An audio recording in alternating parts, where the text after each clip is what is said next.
To our nominees and guests in attendance, and to those watching live on the Oklahoma Sports Network. Football Awards Night from the McCaslin Ballroom at Cameron University in Lawton, Oklahoma.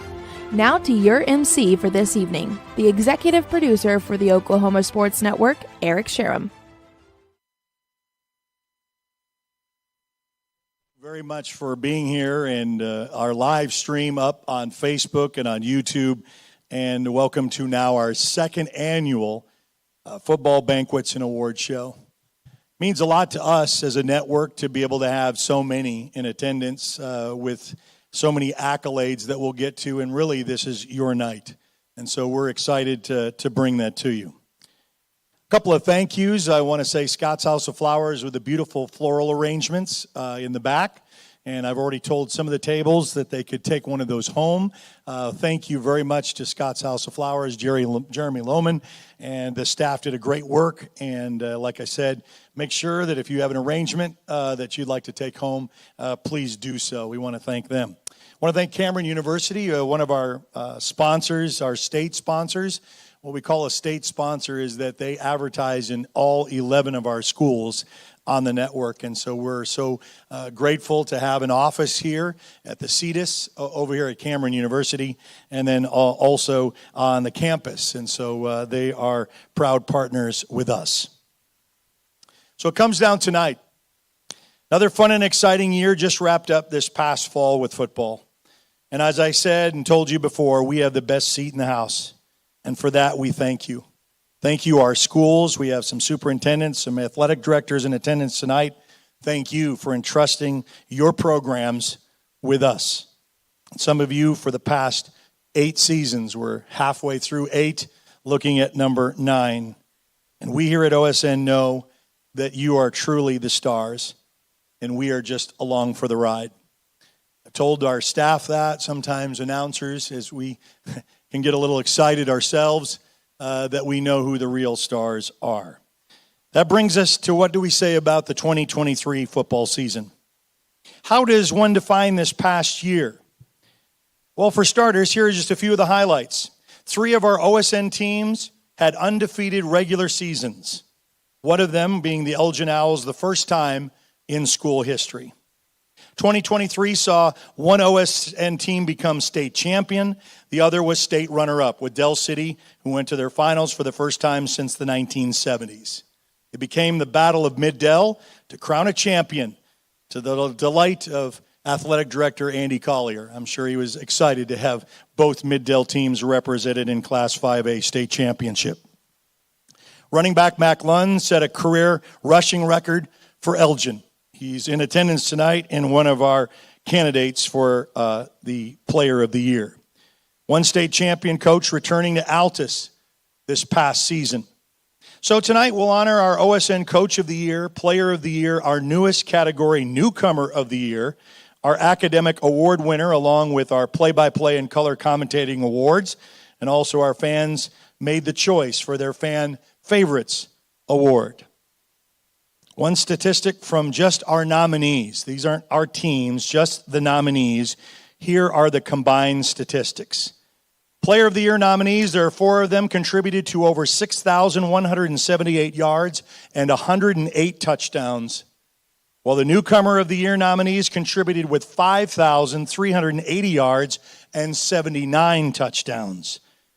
Altogether, for 8 nominees and only 1 play defense, that makes 11,558 yards and 187 touchdowns. And one of our nominees had 2 of his regular games taken out of the scenario at Walters. 9 of our 11 teams made the playoffs this past season, and these are just a few of the great accomplishments for 2023. Let's give them a round of applause for that. So since we're a video company, I think it would be best to start off right how we see things from our side. Here is to the 2023 season.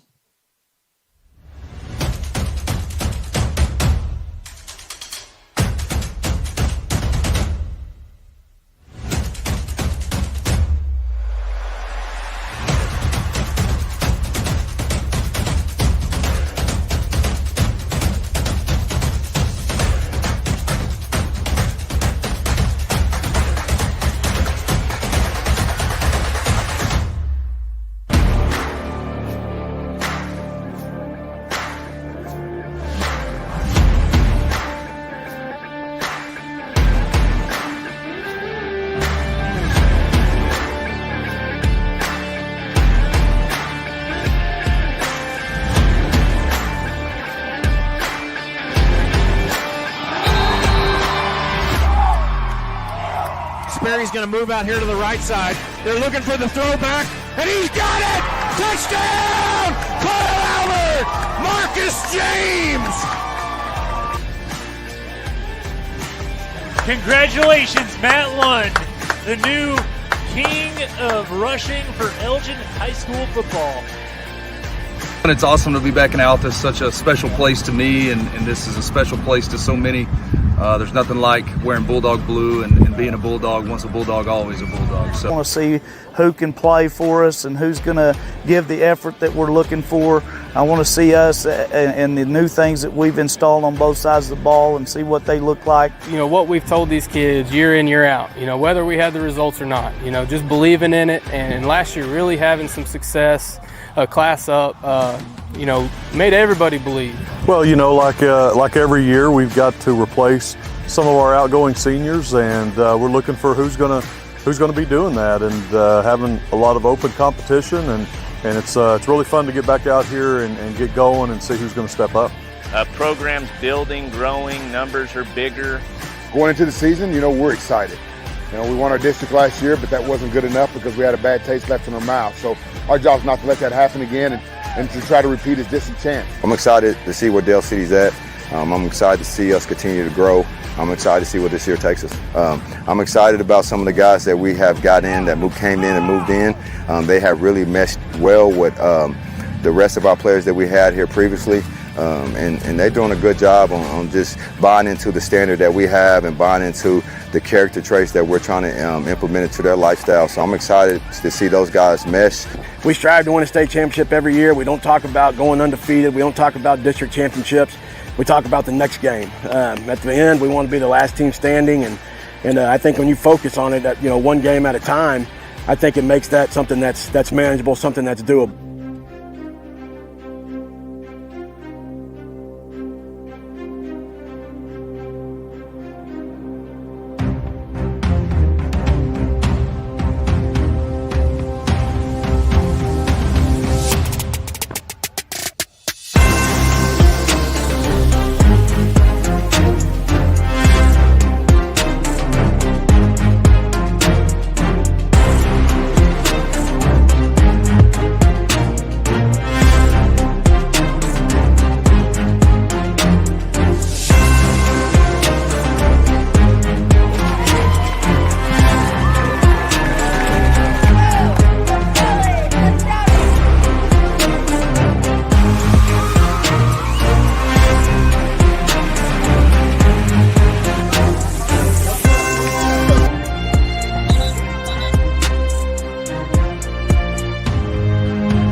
in this place. That bright smile long gone been replaced. From ear to ear I see that fear in your face. Tell me when the last time you felt safe, cause there's some evil people in the streets. Evil at your front door, creeping while you sleep. It's time to raise up, show that evil we ain't weak. We don't turn the other cheek, I can show you how to be strong. Come on, follow me. Heard you looking for a hero. Well, look up. No more running from the bad guy. I'ma stare him in the eye like, what's up? I know the journey got hard for a minute, but I ain't giving this up. Yeah, I got the heart of a champion. If I get knocked down, I get back up. We go through bad days, hard times, low pay, high crime, pathways to a life without sunshine. I'm the lifeline. With this lifeline, I'm gonna gonna be the pipeline shining in the nighttime. Bet on me to swoop down. I'ma go toe to toe. Already know that I'm never gonna back down. Bet on me to stand tall. I take on anything for my crew. Bet I risk it all. Wicked people in the streets. Corruption in the politics and the police. It's time to raise up. Take a stand against the seat. We won't take a back seat. I can show you how to be strong. Come on, follow me. Heard you looking for a hero. Well, look up. No more running from the bad guy. I'ma stare him in the eye like, what's up? I know the journey got hard for a minute, but I ain't giving this up. Yeah, I got the heart of a champion. If I get knocked down, I get back up. Get back up.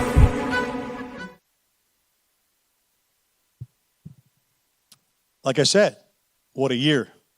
2023. And you know, me being part of the Oklahoma Sports Network as I am 11 teams fans. I get to bounce around and get to see you at different times, and I am your biggest fan, and I want all of you to succeed. And so you have done that and shown that. And for me, I want to say thank you. Our awards night will feature interviews tonight with each one of our nominees. We kind of did this very similar to the Heisman Trophy presentations, where we'll be interviewing our nominees that are here this evening and then giving out the different awards of the three categories: OSN Coach of the Year, Player of the Year, and our newest category, Newcomer of the Year. I asked all of the coaches that if there was a newcomer that was on the scene, that maybe a sophomore or a junior, or could even be a senior that really just didn't have anything in the last year or two, that all of a sudden sprung out with an incredible year. Our first interview is with last year's OSN Coach of the Year, Mr. Chalmer Wyatt of Elgin. This year he had a career school rushing running back, as we said, and a first undefeated season in Elgin's history. Please welcome our first to be interviewed tonight, Coach Chalmer Wyatt of the Elgin Owls.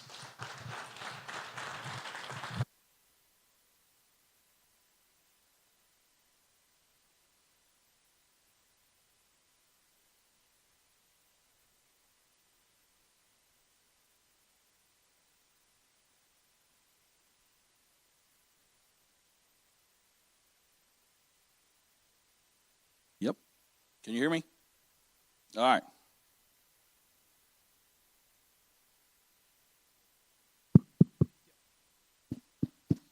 All right, so we're going to kick this thing off with you and I tonight, I guess, huh? So, Coach Wyatt, obviously 2022, first year in 5A, some questions coming into the season, into that season. Obviously, kind of a little bit under the radar, have a great season. And then obviously 2023 rolls around. Everybody, okay, what is Elgin? Who is Elgin? What are they going to do? We follow that up, obviously, with a season for the ages, I guess you could say. 10-0 season, regular season, and then made it to the quarterfinals. And then obviously won that game back that night. But talk a little bit about the 2023 season and kind of now that we've had some success there, the 2 years in a row, what's the new standard for the Elgin Owls? Yeah, 2023 was just what you said, season to remember. And it's a season we would have been looking forward to for a long time since we got to Elgin in 2019. And just had a great group of leaders that had been through the fire. And I've said that before, but they were, a lot of them started as freshmen. And, we were 0-8, took our lumps, learned how to work, learned what it took. And honestly, man, we were so excited going into last year. Just because we believed in our kids and, what they were made of, and we had seen that. And just some tremendous things happened, accomplished a lot. And so cool to see all those things, undefeated season, records broke, first round playoff win in a long time. So it's just a culmination of all the things that we thought that we could get to. But it starts with the kids and who they are and how they respond and how we build things. And that's the main thing. So, going into next season, we look to continue that with the groups that we have behind them. And I like to think that they're built on the same stuff that these guys were. But our 2023 group, man, they were so well coached, and I thought that just being resilient and being, just always open to coaching, that goes a long ways. And a lot of coaches in here will know what I'm talking about when I say that. And our senior class this season will be one to remember, and I hope that, they've set a great example, and I hope our younger guys can strive to do what they did and keep taking a step further. Coach, we're kind of in that day and age where everybody talks about the singleization of sports, only playing one sport.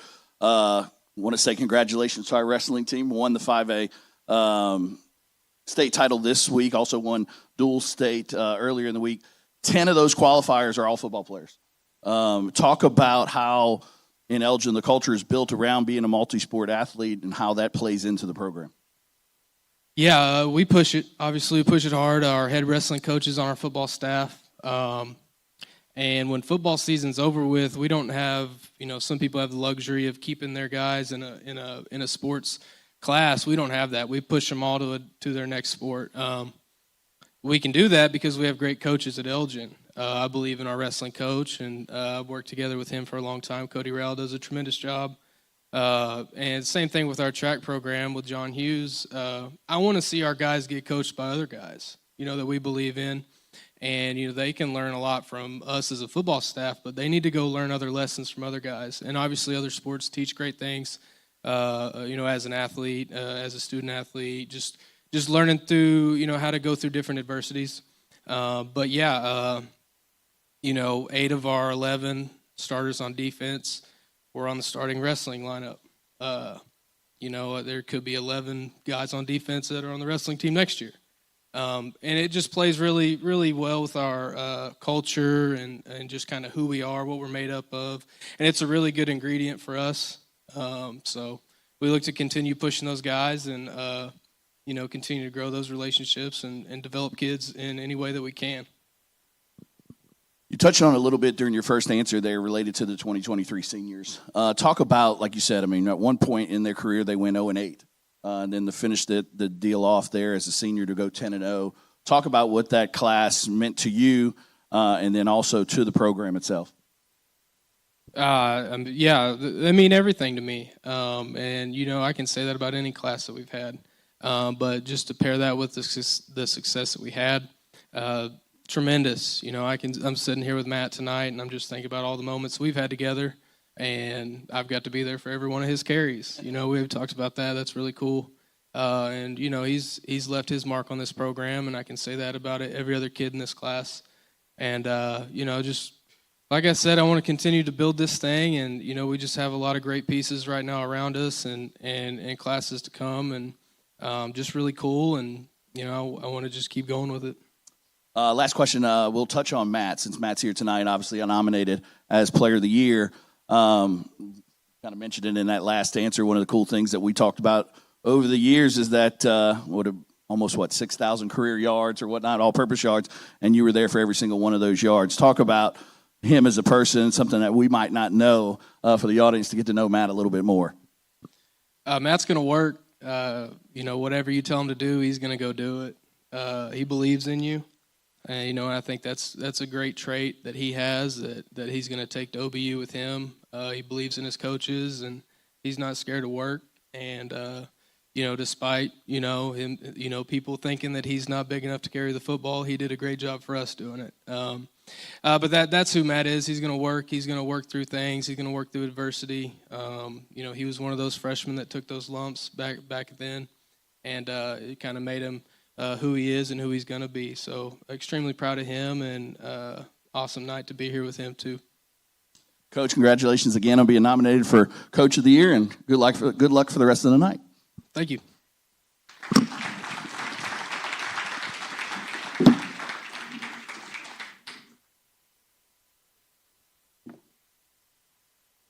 Now to our first nominee for OSN Player of the Year. Comes from our newest school added to our network, the Walters Blue Devils. Just a junior, will be coming back for a senior season next fall. He's diversive. He had 467 yards rushing, 220 yards receiving, 18 touchdowns despite having 2 less games than everyone else. Please welcome to our first interview, B.J. Palmer. He'll be interviewed by Walters play-by-play announcer, Cody Peddington. Let's go give you his stats right there, and then let's go his highlight video as you guys make your way up to the podium.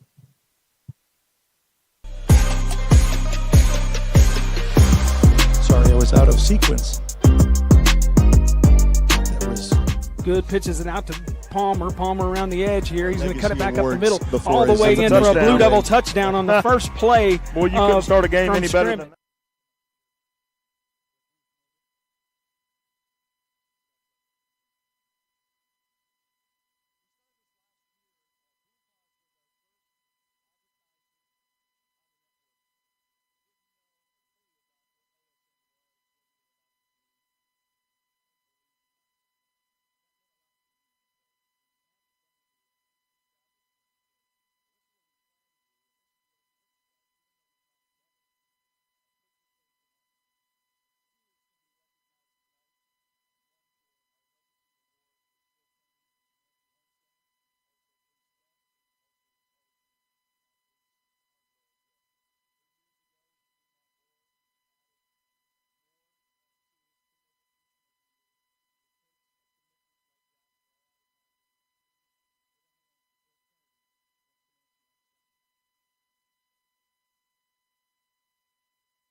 Good pitches and out to Palmer. Palmer around the edge here. He's going to cut it back up the middle, all the way That's a in for a touchdown. Blue Devil touchdown on the first play. Boy, you couldn't start a game from any better than scrimmage. that. Pitch to Palmer out on the outside edge. He's got a crease. He's going to go up to He's the gonna edge. get a He's going to get in touchdown. there. He's in touchdown mode right now. Palmer for Man. the Blue Devil touchdown. Under center. Snap. Looks to throw over here to BJ. BJ takes the catch. He's going to work out to the outside. He gets a little bit of room, and he's going to go in for a Blue Devil touchdown. Boom! Walters right back in it, folks. Palmer in motion. Snapped back, thrown to Palmer. Palmer around the outside, going to dive and get into the end zone. Looks like for a Blue Devil touchdown with about a minute left in the half. You got it. Going on here on the right-hand side, giving off the side. Takes the ball. He's going to get free. Touchdown. B.J. Palmer for the Walters Blue Devils. Wow. Whoa, what a start for Walters tonight. Blue Devils got it first and 10 from about the 10-yard line. Can still pick up a first down here. Back to pass. Good. He's going to throw it over here to Palmer. Palmer breaks free. Gets out to the outside. Good Trying to stiff make arm. it. Gets into the end zone. Touchdown, Blue Devils. Ball snapped. Handed off over the near side. Palmer. Palmer That's gets what you free. need. To the end zone. Touchdown, Blue Devils. And got a weird formation. 4 split out wide to the right in a bunch formation. Ball snap. Thrown to BJ. BJ's going to run to the sidelines over here. Got to the edge. He's going to get it for a touchdown. Blue Devils bringing it to closing.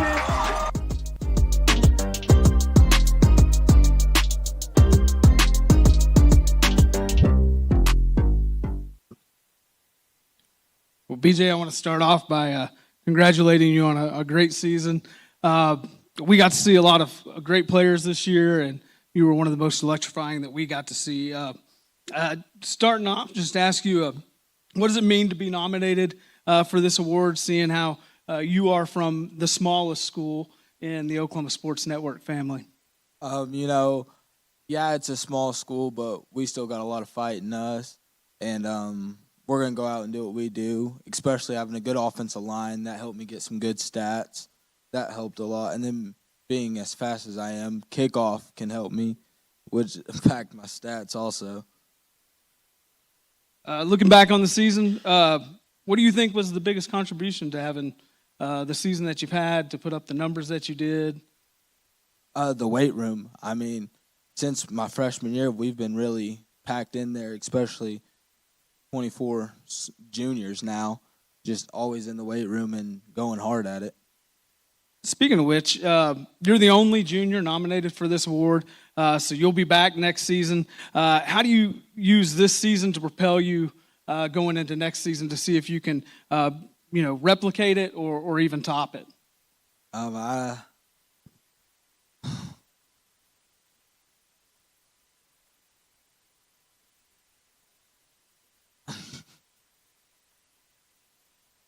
That one again. So, being that you're a junior, you get to come back next year. How are you going to use this past season to help propel you into next season to see if you can, meet the stats that you got this year or even top them? I'm just going to build off of it and work through my O-line, Got 5-6 dudes up there normally that are working hard for me so I can work hard for them. All right, man. Well, BJ, congratulations on being nominated for Player of the Year, and I can't wait to watch next year and see what you do again. Thank you. BJ Palmer from the Walters Blue Devils. Cody Pennington, our play-by-play announcer. Our next nominee for Newcomer of the Year is from Eisenhower, Sherry Sheridan. He, too, has been utilized out of the backfield as well as deep threat. As a receiver, 707 yards receiving with 10 touchdowns, 153 yards rushing with 3 touchdowns, 1 kickoff return for a touchdown, and a pick 6. It's a pretty good resume. As they make their way up, we'll see Sherry Sheridan's highlight reel with play-by-play announcer Michael Stewart with Sherry Sheridan.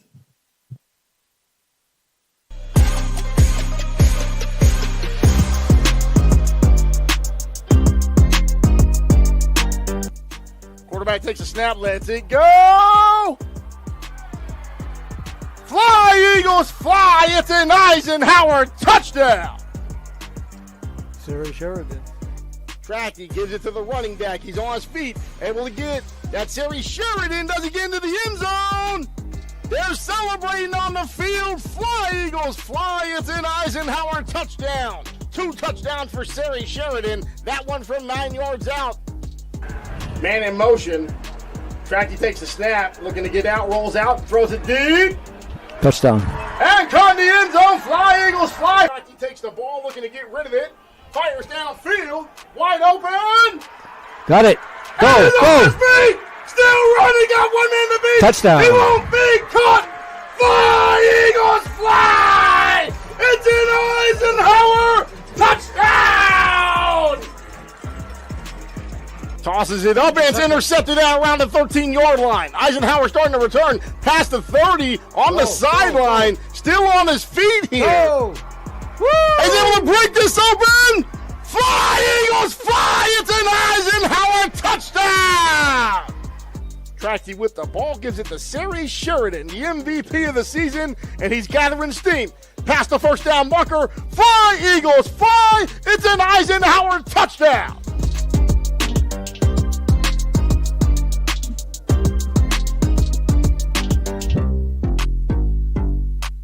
So, in my opinion, Sari was the MVP of the season, just a game breaker in so many ways. I want to take it to, we're in Lawton, Oklahoma. I mean, everybody knows the classic rivalry between Lawton and Lawton Eisenhower goes back decades. Sari, my first question to you would be, just talk about that week. You guys are getting ready to be able to play Lawton, talk about your teammates, talk about what it was like in the community here. Just talk about the build-up to that game. Well, before that game, my brother had went down. Rashad hurt before the game, so we was missing him. So we was looking for somebody to step up. And for me, I just took on that task. And ever since then, I just been going up. So in the town, I think we had a little doubt on us because, Rashad hurt. A dog at running back. So people were really doubting us. So to take on that task to, explode and make big plays all the time throughout that game it's like something you will ask God for.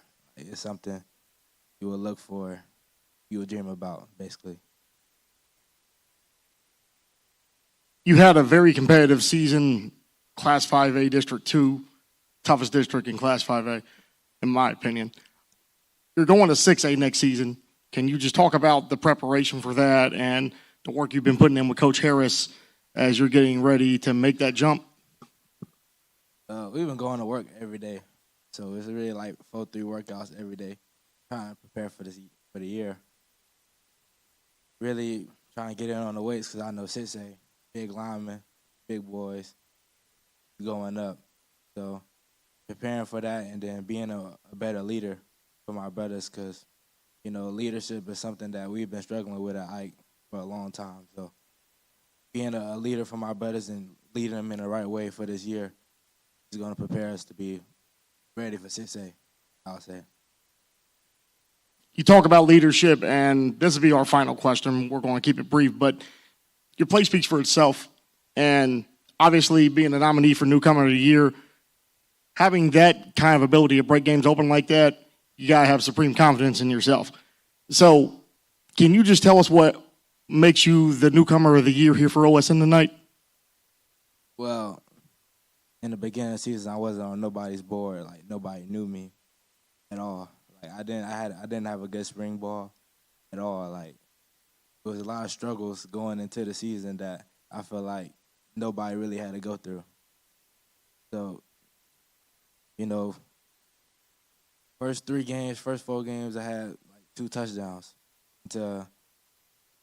For 6 straight games, you scored 13. It's kind of like, dang, why wouldn't he be the Newcomer of the Year?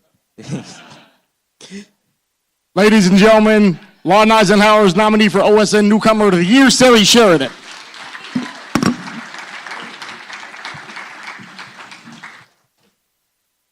The voting's already been done. But he made a good stop for us. Our second nominee for Newcomer of the Year, just a sophomore. So we can't wait to see the next 2 years from Newcastle. TJ Bradford, 1,358 yards rushing, 19 touchdowns, 35 yards receiving, and a touchdown. And we'll add, he plays defense as well. 46 tackles, 2 interceptions. Please welcome TJ Bradford. He'll be interviewed by our Newcastle play-by-play announcer, Josh Calloway. Let's see his highlight reel right now.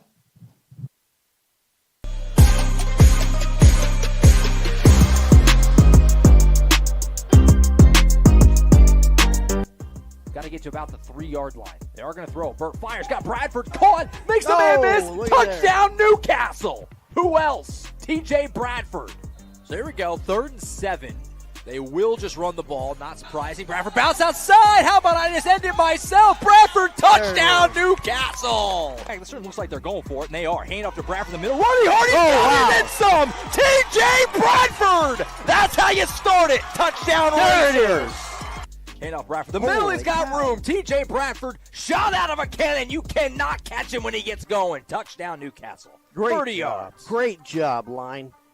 4th down run for Bradford up the middle. 1st down, and then some makes a guy miss. TJ Bradford's loose. Nobody's going to catch him. Touchdown, Newcastle. Wow. TJ Bradford. Burt, hand off to Bradford. Ooh, a little ball on the snap, and TJ Bradford, there he goes. He's loose. He can't be stopped. Touchdown, Bradford again. Wow, 51 yards.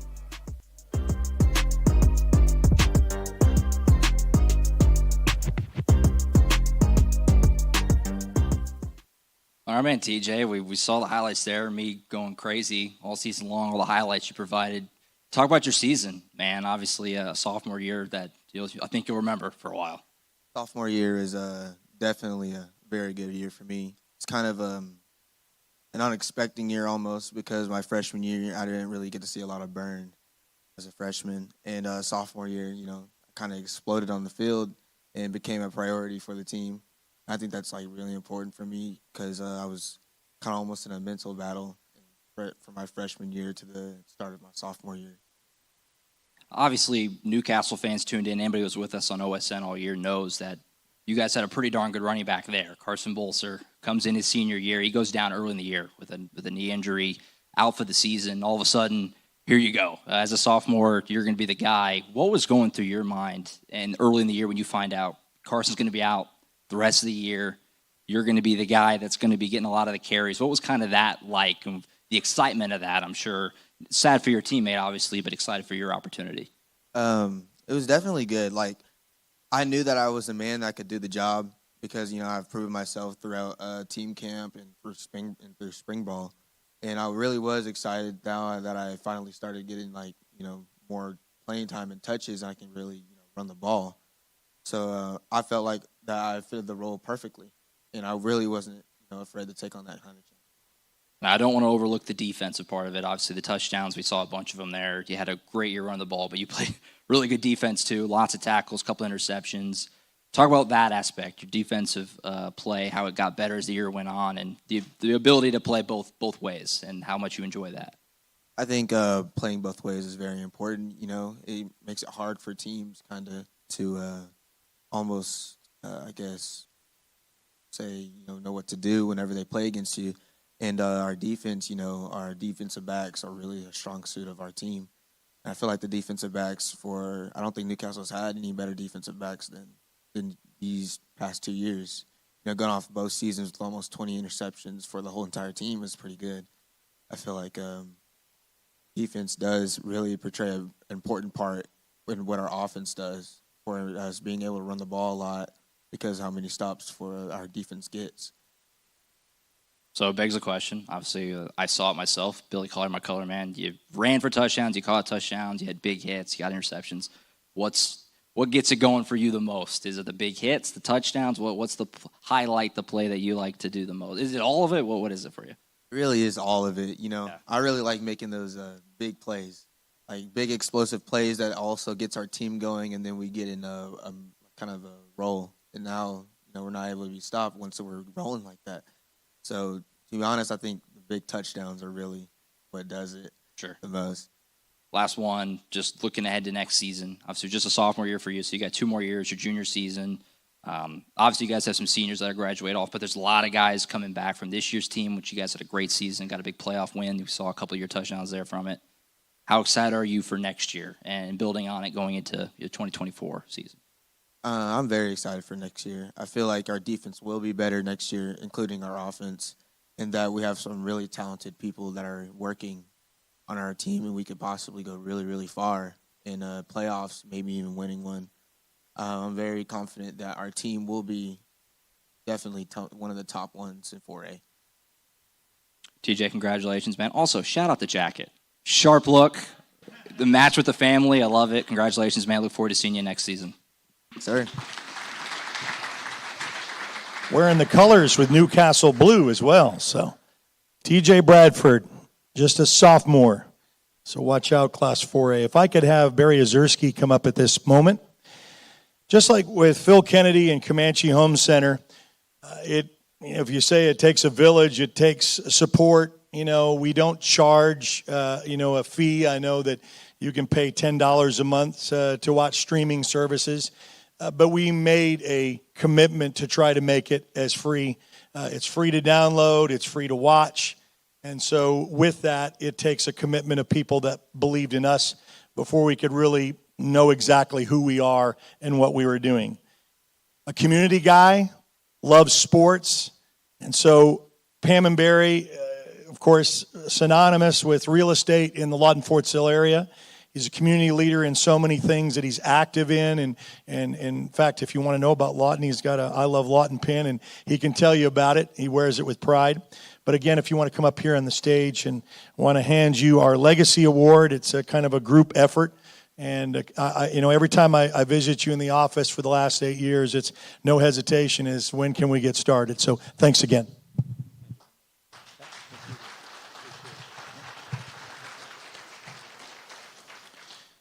Now, we'll be having our play-by-play voice feature a little bit later on in the program, but now I'd like to honor our color analyst, easy for me to say.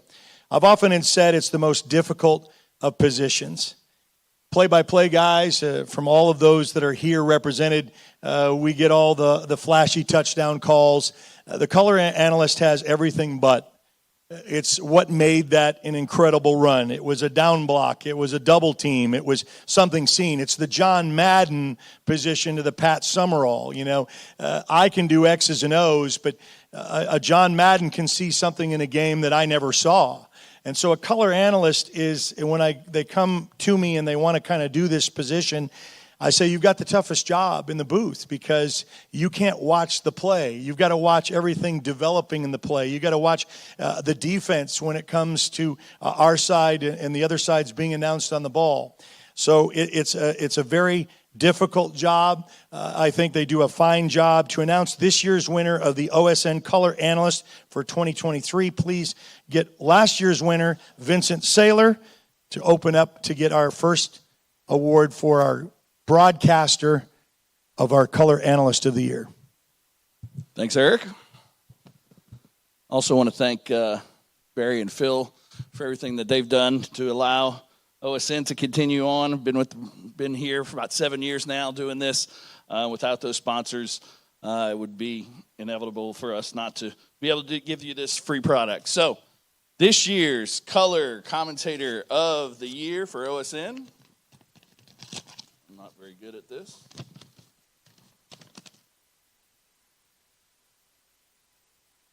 Colton Fleetwood, Dell City. I'm going to have John Kilty, our play-by-play announcer for Dell City. I know that he could not be here tonight, and I just want you to say a few words. He's your partner. I know that you always introduced him as he's the best in the business. And so John Kilty, he'll be able to take this in honor of Colton Fleetwood, and you can say a few things about his work along with you in the booth. Okay. Hey, Colton. Where's the, oh, there it is. Colton, man, you are the best. And congratulations, my friend. It's an honor to be in the booth with you, and you're home with your kids and your family. That's where you need to be, but congratulations, Colton. Colton and I have been together for about 6 years. Oh, no, about 5 years. He went over to Yukon for a year. And I mean, he is awesome. And if he was here right now, here's what he'd say. He'd be looking around at all of those other color commentators out there, and he would say, man, I am in good company. Because we listen to those color commentators from the other schools, and you guys are all really, really good. And Colton's good. He's right there with you. So, Colton, I'm real proud of you, the way you study the game, the way you know the game, the way you take interest in the players at Dell City High School, the way you take an interest in the coaches and our school itself. He's a Deer Creek guy, but his dad went to Deer Creek, and his heart's at Deer Creek. Congratulations, Colton Fleetwood.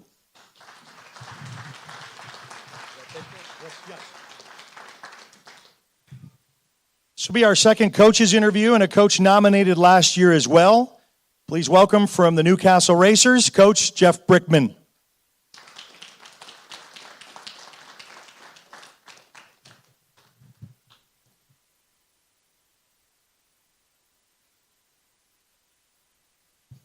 Is Billy doing this? Oh, there he is. I lost you for a second. Our color commentator, Billy Collier, will do the honors. Hey, Coach, first of all, congratulations. Second year that you've been nominated for Coach of the Year. So congratulations on that. I was reading inside the book everything you've done, the NFL players, the Division I players, all the college players you've coached over, 24 years that you've been in coaching? 23. 23 years. Well, you're just not as old as I thought. And so I just wanted to say congratulations to you. You heard when they were talking with TJ, y'all started off with a little bit of some injuries, and Josh and I would comment each week about how it was next man up. What were some of the things that you told the guys that got them going through the adversity from the first part of or when people went down? Just the program, I think, with what we've done the last several years in the weight room, and just increase our size and athleticism and all those things. Then we have really good, I mean, it's the fastest growing city in Oklahoma. So we've got more and more players coming through, which means more depth. And, it's difficult whenever you see seniors that, can't play again in high school. But at the same time, it gives an opportunity for someone else. And then you can when you coach for as long as I have, you can give stories about previous seasons and previous years where you can talk about things that have happened like that, and then here it is, their opportunity, and Coach wasn't lying. So Well, it was really neat watching how they were next man up, and we talked about that almost on a weekly basis. Yep. Now you've been at Newcastle, just finished 6 years, so that means the new coach smell is worn off, the honeymoon is over. You've kind of getting into the grind of kind of putting who you are in the program. What would you say is your mission or vision for the program that you're leading? Well, I really have two missions. One's a professional mission. That's, when I got hired to rebuild the football program. And it took a while. It took about 2 or 3 years, and then we started making kind of a playoff run and building our numbers. And we've gotten better every year that, I've been a part of the program. And so I would say, the professional mission is still the same. It's twofold. One, it's trying to be as competitive as you can be. And the other thing is trying to promote your players to the next level and make their dreams come true. But I also have a personal mission. My personal mission is to share the gospel with all the players. Every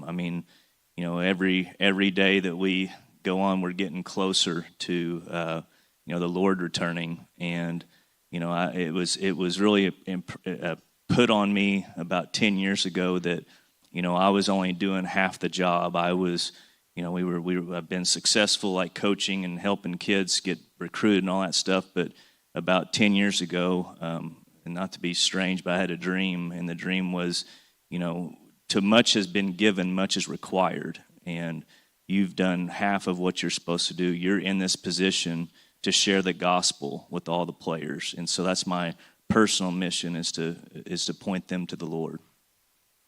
That's good. That's good stuff. Well, you just finished this season, and like you said, it builds every year. What are some things that really stand out this season to you that made this season special and possibly feeding into next season?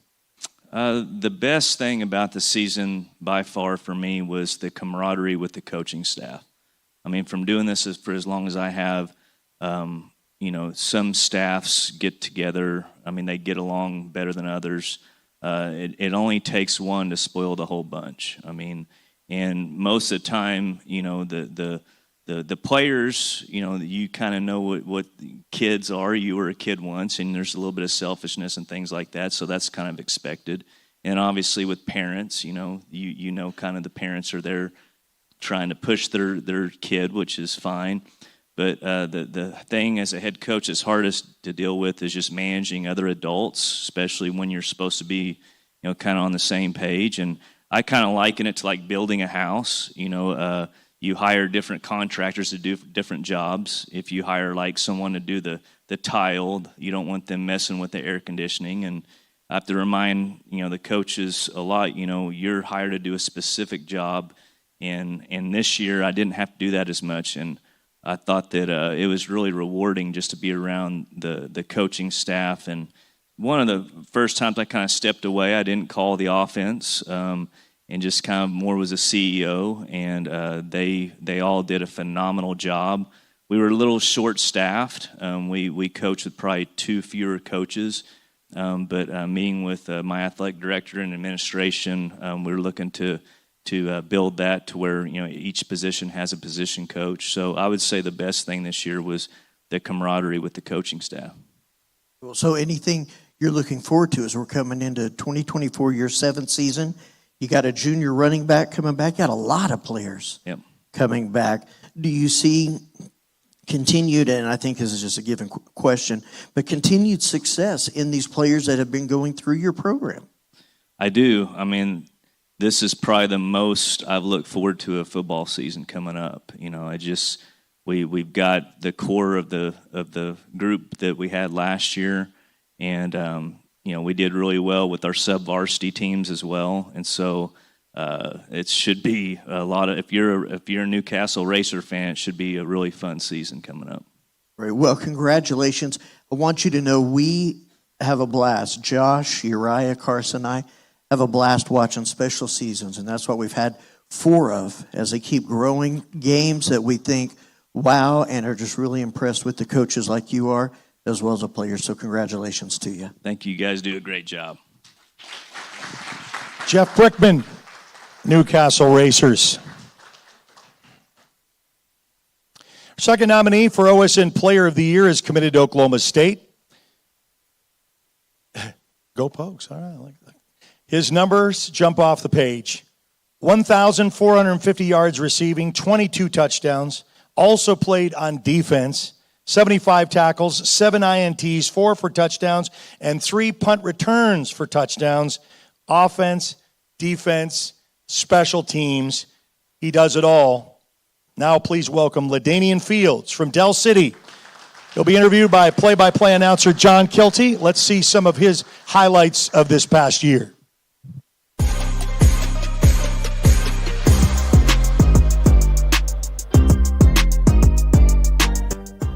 And Warren back to pass. He's got a slant across the middle, and it is going to be an Eagle touchdown. It looks like it's LaDainian. Is that correct? It's LaDainian Fields. LaDainian on that slant. There's the snap. Good snap. Kick is up. Kick is going to take LaDainian Fields back to the 45-yard line. He's breaking to the far side of the field, cuts it off near side, reverse field. He's got some running room down there. 20-yard line. He could go all the way. He will go all the way. Touchdown, Eagles. Motion to the left, looking across the middle, got the receiver, and it is LaDainian Fields touchdown. Pitch catch, perfect. Nice job. Snap, looking at the fly pattern down the left sideline. He hits his cousin, LaDainian Fields touchdown. Nice pitch catch. Back to pass, Warren. Warren's looking down in the end zone, across the middle. He's got a receiver, and it's a great pitch catch. Touchdown, Eagles! River Warren hands it off. No, he doesn't. He throws it quick and out here to LaDainian. LaDainian will have no problem. Corner of the end zone. Touchdown, Eagles. His home. Back to Warren. He's looking deep down the seam. He's got a receiver out there. It's LaDainian Fields down in the sideline. He's 10. He's 5. He's touchdown. Looking across the middle. He's got a receiver. And a flag on the play. It was Fields. Yeah, it's a great ball. Great catch. Yes. That's the flag. Right there. Back to pass. Looking across the middle. Got a receiver now. It's intercepted. And it's 20-yard line. 10-yard line. Into the end zone. It was LaDainian Fields. And touchdown? Yep. Touchdown.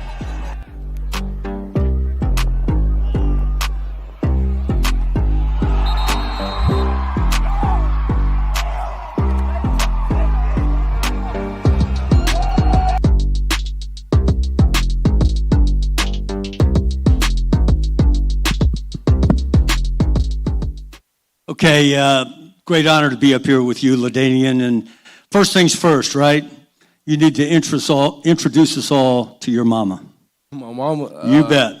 So get up there and introduce us to your mama. My mama right there with the camera in the brown. Her name LJ. All right, let's hear it for LaDainian's mama. Thanks for being here, and thanks for raising a great kid.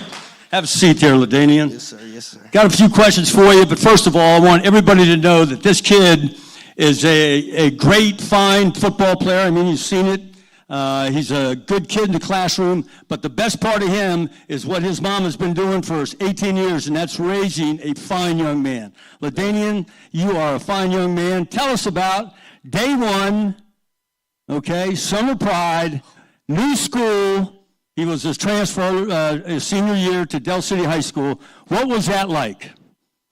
First day, it was hard because I think we had 16 110s that day. That was the first day. But they were timed, and I came from Southeast, so we ain't really run like that. So that was my first time. So that first day was really hard for me. But after a week or so, I got used to it and got to it and just got better. And enjoyed playing with your new team and your teammates? For sure. Them my brothers. Let them. Yeah, your brothers. I mean, you could really see the family going on with all of you kids in school, on the games. Tell us a little bit about Coach Jones. He's a nominee for Coach of the Year. Nobody knows him better than his players. I'm going to talk about him, but talk to us about Coach Jones.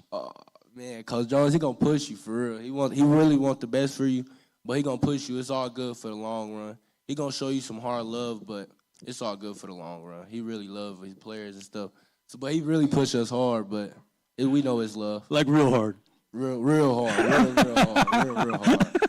Oh, LaDainian, hey, what a spectacular year you had. I mean, all the stats they showed, the program that shows what you've done, it really has brought a lot of excitement to Del City, you and your teammates, and you need to know that. It's not all about the football program, it's about our school, and what you've done for our school is spectacular. The kids all love you, the student body loves you, we saw it at the pep rally, and I want to thank you for that. And the last thing that I have for you that you need to tell everybody about of what's going to happen when you go up there to Stillwater. I'm gonna make some noise for sure. I got y'all. I'm gonna make some noise. There you have. There's a real noisemaker, ladies and gentlemen. LaDainian Fields. Oh my God, man! Love you, man. Talk about great human beings. We talk about character. We are pleased to have so many of our athletes spend just as much dedication on academics as well as athletics. You also see in your program, we have honored Elgin now, the Elgin Owls, for once again being academic state champions. Let's give them a round of applause. That's 2 years back to back. Are you going to promise a three-peat there, Chalmer? Let's give, of course, that's a great accomplishment. To announce our academic winner for this year, we had each school select their top athlete that had the best grades over the year, and to present that, Mr. Jack Hanna.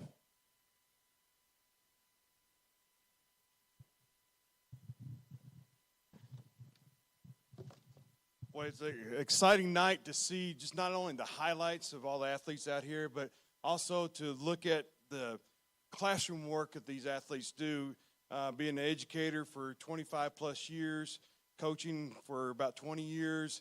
You know, you always stress, you know, you got to do the work in the classroom so you can play on the field.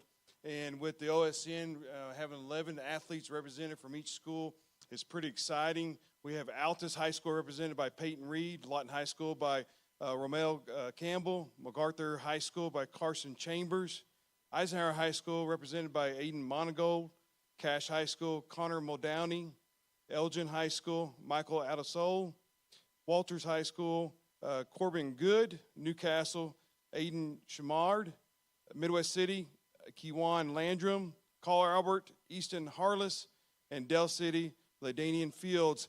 That's a great accomplishment, being recognized by your coaches and teammates for having the highest grade point average on your team.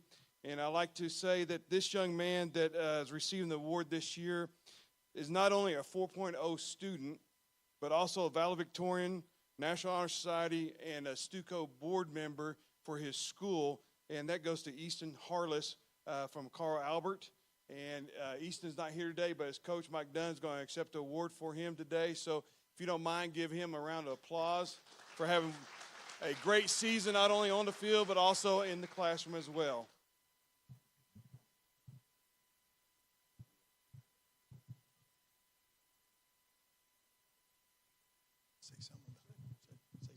Yeah, so Easton was not only a great football player for us. He's a 3-year starter on the football field. He was a big-time leader for us.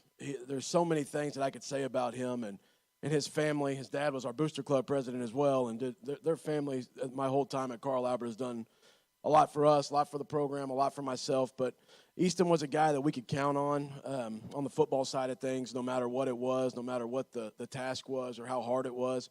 He was going to be a guy that we knew that would fight through whatever it was. He fought through injuries throughout his time as a Titan football player. But what he did in the classroom and what he did daily in our school building to get kids involved, to make sure that people were comfortable and that everybody was pulling in the same direction in the building, it goes a long ways for me. It goes a long ways for our school. And you heard what he did in the classroom and the things that he did as a student athlete. And everybody that's on that list and everybody here in this room tonight, all the players, I'm sure everybody is worthy of that. And just happy that you guys at OSN are recognizing players for what they do in their academics. So thank you very much.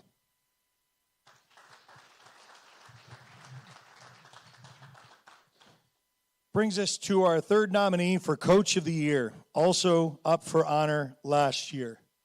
Coach, I got to say, I'm impressed that you avenged 2 gut-wrenching overtime defeats the year previous. You paid him back. He suffered last year, and then this year turning around for an undefeated regular season and was state runner-up in 5A. Please welcome Coach Robert Jones of Dell City.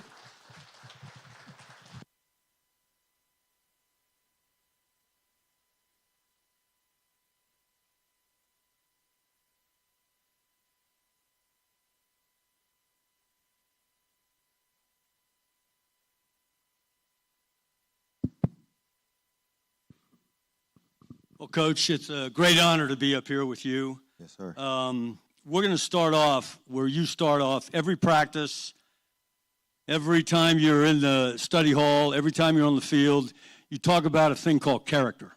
Yes, sir. And there is no doubt in anybody's mind at Del City that character matters to you. And you have a little acronym that you have that talks about character. Could you please tell everybody here what CDEP is all about?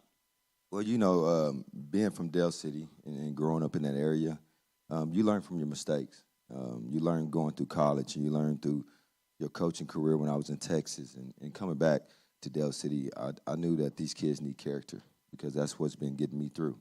And CDEP is a real foundation of what it's been built on. Me and Coach Dunn started when we first got back to Del City. And, you know, we want our kids to be committed. No matter what you're doing in life, if you're a parent, when you start your careers, you have to be committed because there's going to be some days you don't want to do it. It's going to be some days that you have some highs and some lows, and you have to get through adversity, and you still have to be committed. And then we want our young men to be disciplined. Once you're committed, you have to have that discipline on a daily basis and be consistent with it. And then once you get that, you have to give effort. You have to get that continuous effort when things happen in life. And we experienced that the first week at Choctaw when the shooting happened. And so our kids had to use all those traits, and pride and toughness are the last two. But it was a great season for us because we had to use CDEP. You know, you could talk about going out there and giving your best effort on the field, giving your best effort at home. But what are you going to do when your life is in danger and when you're playing the game that you love? So when that shooting happened and our season was threatened and the fabric of Friday football was threatened, CDEP got us through. And I feel like our young man really clung to that foundation of CDEP and came together, and it was really on show this year. Coach, thank you for sharing that with all of us. And, you know, the CDEP that Coach is talking about, it has rippled into our school. It has changed the lives of other kids that aren't even in your program, Coach. And, you know, speaking of you and your program, it is so impressive and inspiring to watch how you're in these kids. Obviously you're there at football practice, but you're there watching them in the classroom. You're there in their personal lives. Every single one of those kids, you're in their hip pocket 24 hours a day. Can you talk about your love for your players and just what it is that that ignites you about your players? Well, it starts off with the village. It starts off with great parents. I got two great parents in the audience with LaDana, so it starts there, and then you have your administration. You know, we got Andy Collier here, and then you have friends and family, and also the staff at the school. It all plays a role into it. But, you know, as I get older, I'm understanding that this generation is getting a little bit, I don't want to say selfish, but they're getting caught up into themselves. But you have to remind them that, hey, it's not about yourself. It's about having character and doing things right. And academics is kind of being put on the back burner. You know, you talk about NIL deals, transfer portal, all these things are kind of at the height of things. But I have to remind them academics is why I'm up on this stage right now. So, and I speak of LaDana, he's a straight A student right now. And I tell my team all the time, yeah, he's a player of the year candidate and he's going to Oklahoma State, but he's going to Oklahoma State because he's a 4.0 student and he has great character. So I'm always tough on him. Like he said, I'm pushing him, but I'm pushing him to be great because I know the next step in life is going to be rough. It's going to be tough, but you can get through if you have character. So that's why I push that character on him. Coach, congratulations on a great season. Congratulations on being nominated for OSN Coach of the Year. And thank you from every student, staff, and faculty member there at Del City High School for the dedication and commitment that you have, not just to your program, but to our high school. Yes, we love you, Coach. Thank you. You're welcome. Thank you for everything.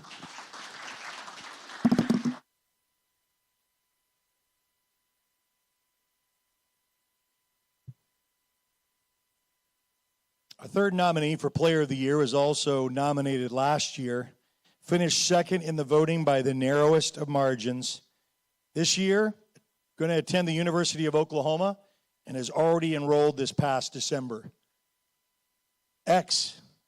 Xavier Robinson, 1,789 yards rushing, 126 yards receiving, 36 touchdowns. Let's watch his highlight reel, and after that, we'll have Kirk Norman come up and say a few things about X. Here's Xavier Robinson's highlight reel.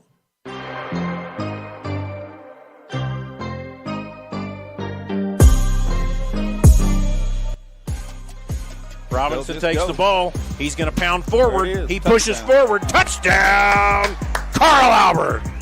All right, 2nd down and 7. Hand off there again. And he's going to get up. He's got some room. He's cut free. We'll see how He's across fast the he is. 40. He's across the 50. Down to the 40. He gets free. Oh, Knocks gosh. loose. Leaves 2 guys in his wake. Touchdown. 67 yards. 2 pay dirt by Xavier Robinson. And we're going to see that replay again. that one. James in at the H-back.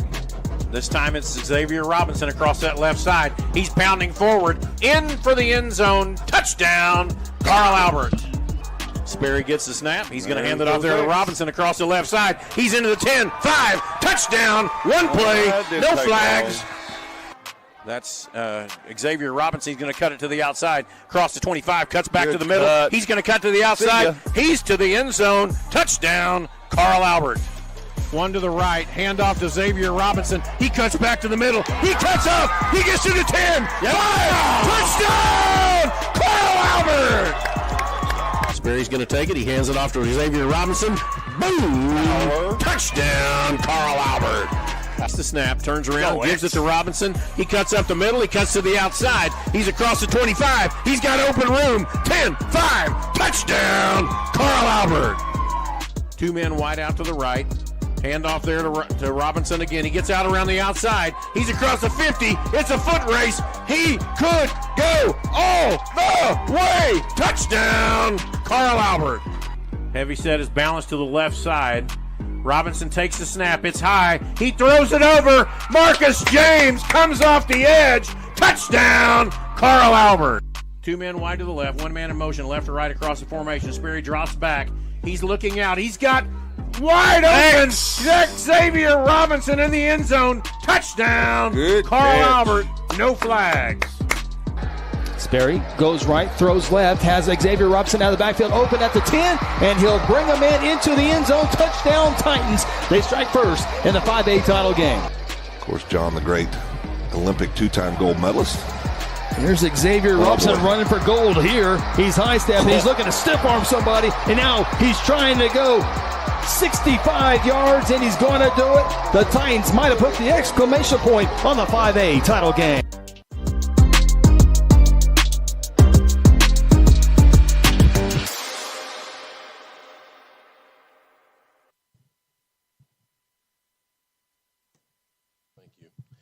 Well, it's an honor to be able to be one of the guys that gets to call for Xavier Robinson. He will run over you, run around you, run through you, drag you, whatever you need, that's what we'll get.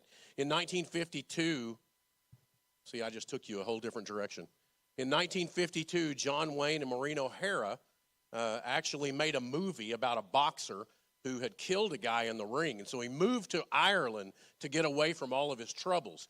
And Coach Goff and I were sitting over here a while ago, and we said, you know, it seemed like that Xavier had kind of a quiet year. Well, he did have a quiet year. 1,789 yards, 126 receiving yards, 36 touchdowns, threw for a touchdown, caught a touchdown. I mean, it was just a normal quiet year for Xavier Robinson. And last year, incredible numbers. This year, even better. And so what I want you to hear about Xavier Robinson is, yes, quiet man. He will quietly take you to the woodshed. And he does that with a lot of effort, a lot of work, a lot of struggle, a lot of pain, because that's what it takes to continue to be good year after year after year. And so Xavier Robinson comes to you again, as Eric said, this is the second time that he has been nominated, and 2 state championships, and we're just excited that he is going to be able to move on and to go and catch his dreams at the next level. And he's there working right now, and we're happy for him. So round of applause for Xavier Robinson.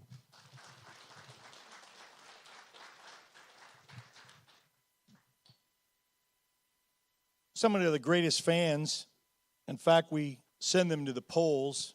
We're going to have our first winner of our fan vote for Coach of the Year. This time we limit it because a lot of times we found in our polling that one could spend, if you want to, an hour of voting, and you could probably do 1,000 votes in X amount of time. So we limited it to 1 vote per computer or per device. So it kind of limited it down to really kind of make how many votes it was. So to announce our fan vote Coach of the Year off of the OSN website is Levi Tovar from the Altus Bulldogs.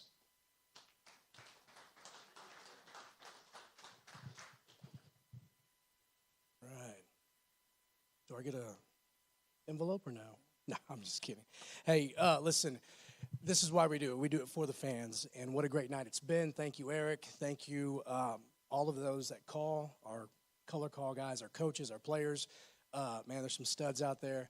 And so, LaDainian, man, good luck to you. X, who's at OU already, good luck to them. But this is why we do it. We do it for the fans. And so our fan coach, our people's champ, voted this year, is one that put a whooping on us. And but, man, I'll shake your hand because you're a heck of a coach. Come on, Chalmer Wyatt.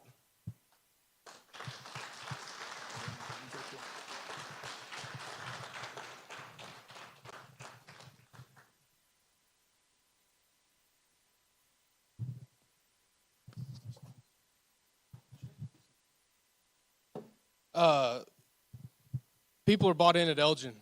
You know, obviously this is to be back here again doing this. Huge support. Come out to a game. Watch. You know, we have to clear parking lot after parking lot just to fit everybody in.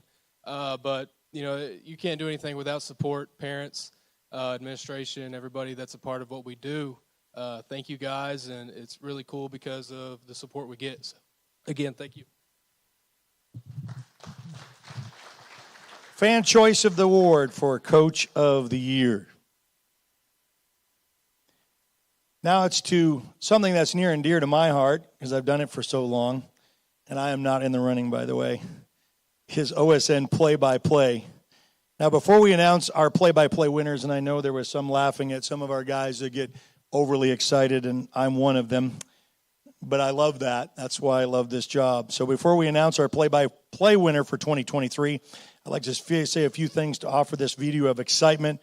After the last year's winner with Josh Calloway, he'll present the award after this rundown of This Is Our Insanity. Eyes Racer faithful getting loud. Cooksey has a snap. Got time to throw a fire on the flat pass. It's caught. Oh! Dropped immediately. Ball's loose. It rolls out of the end zone. They're going to say it's incomplete. Now, and they're going to go to it with Olmstead firing it down. Panay's all alone, and Panay hauls it in. Panay Vachagote will go all the way to the end zone for the score. Adama finding a little run room, breaking around to the right side. Got a little run room. He's got a blocker out front. 40-yard line, 50-yard line. He's got one to beat. And he beats him down from the 20-yard line, 10-yard line. It's going to be another touchdown. Eagles. I was going to drop back to pass and intended for Kyrie and caught. And get the man in his back in the spin. Gets to the 50, 40, 35, 30, 25, 20, 15, 10, 5. Touchdown catch. 81-yard touchdown catch. High snap. Colson just now pitched it Option. on an option play to Mahmoud. don't And Mahmoud fall with a on him. big gain down the right side. He's gone. Past the last bear. And Jaheim Mahmoud will score. Touchdown, Midwest City. Second down and long. Lachlan looking back to work. Back to pass. Gonna rifle this one out. Little pushing and shoving. It's Josh rushing. And he catches it at the 30. Down to the 25. To the 20. To the 15. 10. 5. Touchdown, MacArthur! Wow. Off to Bradford in the middle. Running hard. He got it and some. T.J. Bradford. That's how you start it. Touchdown. There it Rangers. Going to drop back. Sperry's got a wide open man out here in the flat. That's Tristan Haynes again. And he's got it. 50. He's going to take it. How fast are you? That's the question. Touchdown, Carl Albert. Pretty dead gum fast. King will throw. He's going to launch it for the first down. He's open. He has a man. Touchdown. And it's caught for a Bombers. touchdown. Touchdown, Midwest City. So, Colson going to drop back. He's got pressure. It's tipped. It's intercepted. Shea Spencer. He's running to the end zone. He's going to stiff arm Colson. Touchdown, Shea Spencer. Woo! Shea Spencer's second touchdown of the year on a pick six. Robinson takes the snap. It's high. He throws it over. Marcus James comes off the edge. Touchdown, Carl Albert. Tracky takes a snap, fires it downfield, and one hands it. Are you kidding me? Fly, Eagles, fly! Kingston Tito doing OBJ with the Eisenhower touchdown. He's going to look back. He's going to throw deep down the field. He's got Trinae Washington. One-hand catch, and he is gone. Touchdown, Carl Albert. Hand off to Bradford. Ooh, a little ball on the snap, and TJ Bradford, there he goes. He's loose. He can't be stopped. Touchdown, Bradford again. Wow, 51 yards. Here on a swing pass. Looks like DJ's going to DJ, read that man, well. he read that well. Ball's on the ground. Picked up by Freeman. Freeman on the near sideline. Hard down the field. Races. He's off to the races, folks. Down to the 10, 5. Touchdown, Blue Devils. Oh, and quarterback Keith. He's got a first down and more. Buddy Rogers at the 10, the 5. Count it. Touchdown, Bulldogs. No flags. That's what you want to see right there. This time Sperry keeps it himself, cuts out the middle. He got the first down. He throws on the Jets. He's got 20 to beat. 10, 5, touchdown, Kevin Sperry. Wow. He is going to run right up the gut. How do you go? Matthew won. Go, Matt. He's going to run. He's going to be by 50. He's going to have to beat Black Wolf. Go. Is he going to? He's going to. 99 yards. Deep, then the quarterback draw to the 40, 45, 50. Foot race to the 40. Sophomore at the 30. Still on his feet at the 20, to the 15, to the 10, to the 5. Touchdown, MacArthur! Well, there's not really a reason to throw it. Not when you got wheels like that. They're going to come out. Kevin Sperry is at quarterback. Washington Haynes on the left side. Haynes is going to come in motion. Sperry's going to move out here to the right side. They're looking for the throwback, and he's got it! Touchdown! Carl Albert! Marcus James! Told you it was a fun job. Anybody want to join us? You can come see me after. Made it where the guys that won last year, I kind of took them out of the running, and he would be in the mix as well. From Newcastle, Josh Calloway.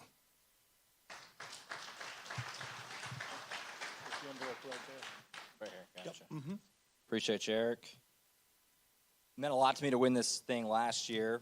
Mine's still at home on the shelf, proudly displayed in the living room. So excited to get to hand this thing off to somebody else this year. Without further ado, 2023 OSN Play-by-Play Broadcaster of the Year, legendary voice of the Carl Albert Titans, Mr. Kirk Norman.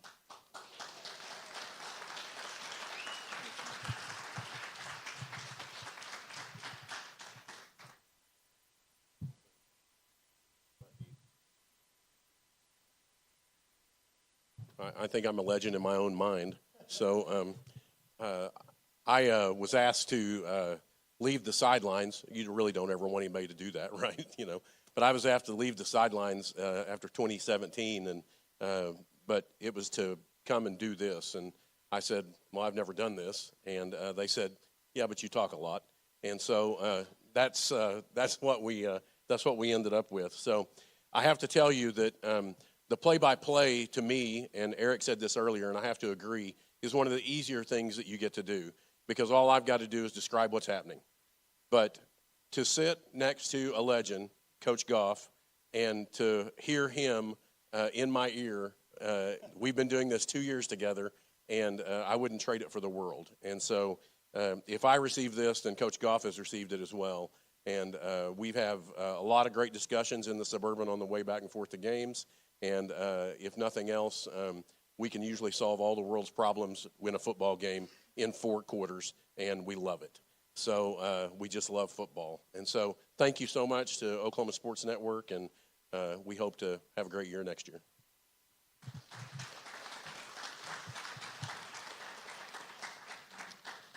Our third nominee for Newcomer of the Year is just a sophomore as well. Our only true defensive player already has offers from Colorado, Washington State, Texas Tech, Kansas State, Houston, UNLV, North Texas. That's just to name a few. Watch the highlights of defensive player Adam Austin from the MacArthur Highlanders.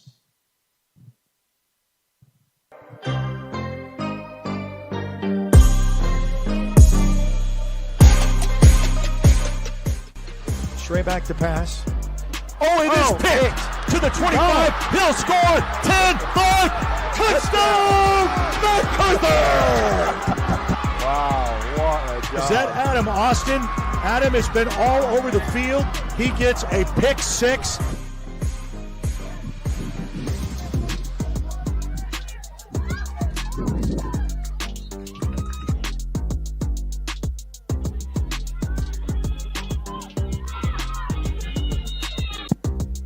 With 5:26 left to go in quarter number one. Straight back to pass, looking downfield. Oh, wow. That was, it's deflected. It's intercepted to the 10-5. Touchdown, MacArthur. Wow, what a pick. Adam Austin gets a little bead on this. You can watch that on instant replay, and he is gone.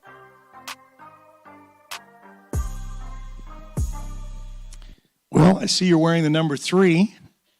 Something special. What's with that number? Anything specific? Yeah, for my siblings. I got 3 siblings. Okay, so you got to be able to pick that. As a sophomore, we just talked about, some of the schools that are looking at you as a sophomore. Take us through that when the phone rings or when you get contacted. I know that, you don't want to make that the priority, but how do you handle that at, such a young, they get younger and younger, this investment of coaches looking at your, statistics and looking at your measurements, but how do you handle that of answering those calls? Oh, I'm just very grateful that God put me in this position, and my coaches believe in me and things of that nature, and that's really it. So how tall are you? I'm about 6'2". Okay. You know what position he plays? Safety. How many guys are that measurement in the backfield? Usually there's it's a receiver that's going up over the top. So I know you had an incredible year and you're utilized well at MacArthur. So how would you want to improve going into this year? You still got 2 more years to capitalize it. We talked about TJ Bradford as a sophomore and what he can do in the next couple of years. What do you want to look to for your junior year, and how would you want to get better at what you want to do on the field? I definitely want to get my acceleration better and get faster on the field and just be more of a leader to my team. Just be that guy that my team can lean on when we need to win. Who do you look up to as far as collegiately or pro? I mean, a lot of guys like to try to emulate or compare. So, who would you like to try to emulate yourself with? Someone that's already in the pros right now. He's retired right now, but Sean Taylor or Brian Dawkins, between one of them. It's pretty good. And then lastly, and coaches don't need to listen to this. How much of a film studier are you? Oh, I watch film a lot. That's my main thing. I want to know what play they're going to run, when they're going to run it, what down they're going to run it on, things like that. All right. Well, good luck. The good news is that you're going to come back for the next couple of years. How about that? Yes, sir. I'm excited. Let's give him a round of applause.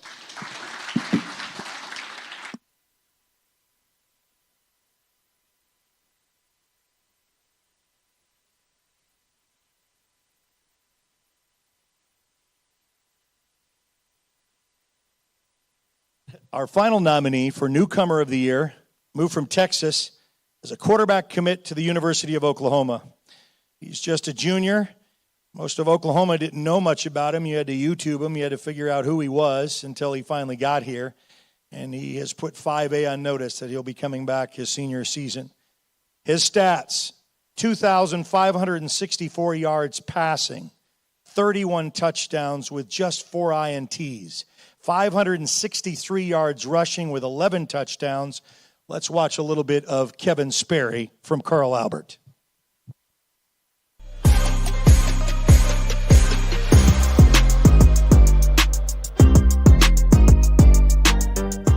He's looking downfield. He throws deep for the end zone. He's got Trey Washington wide open. Touchdown, Carl Albert. This time Sperry keeps it himself, cuts out the middle. He got the first down. He throws on the Jets. He's got 20 to beat. 10, 5, touchdown, Kevin Sperry. Wow. Sperry's going to keep the ball. He's got time. They're going to let him throw. He's got a man wide open out there at the 15, 10, 5, touchdown, Carl Albert. He's going to look back. He's going to throw deep down the field. He's got Trey Washington. One-hand catch, and he is gone. Touchdown, Carl Albert. They're going to come out. Kevin Sperry is at quarterback. Washington Haynes on the left side. Haynes is going to come in motion. Sperry's going to move out here to the right side. They're looking for the throwback, and he's got it! Touchdown! Carl Albert! Marcus James! He cut all the way across from the right to the left, got free, and Sperry hit him in running speed.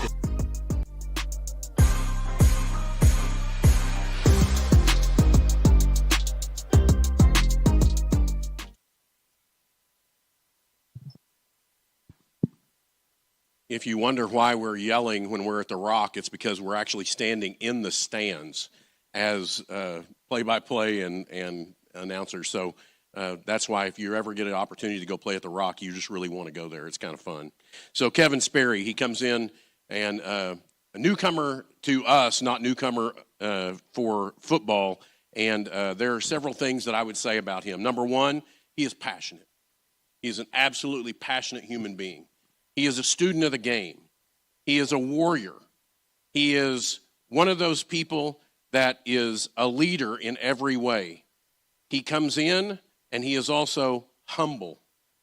And he is number one, and I think he would tell you this if he were standing here, and many of the young men have talked about it this evening, but he is faithful and a man of character and a man of culture and a man of God.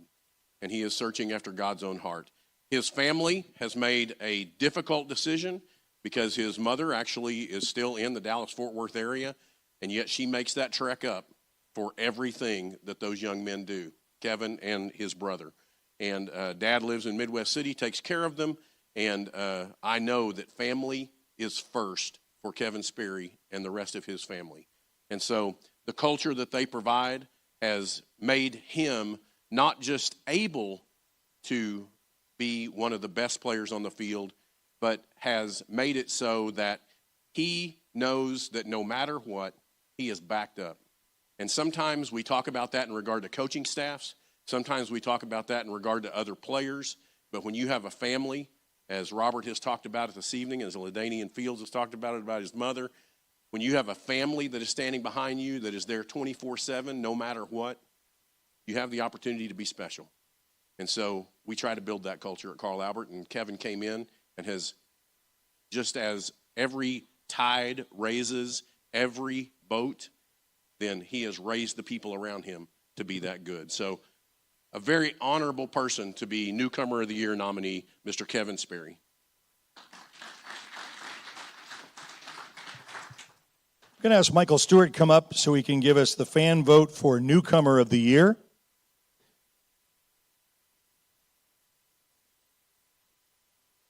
Of course, this is voted on by you, the fans. And we appreciate all of the votes that have been cast for Newcomer of the Year. Our winner tonight is a testament to the Lawton Fort Sill community. This being a fan vote that shows the passion of everybody here and for Eisenhower Eagle football. In our interview earlier tonight, when I interviewed Sari, he had mentioned Richard Hurt going down. And in my humble opinion, if that injury doesn't happen, you're looking at the Eisenhower Eagles as a playoff football team. He took that, ran with it, became the leader of the football team, and like I said, when you heard my call earlier tonight, the MVP for Eisenhower this season, I want to present this award, fan vote for Newcomer of the Year, to number 10 for the Eisenhower Eagles, but number 1 for Newcomer of the Year, Mr. Sari Sheridan.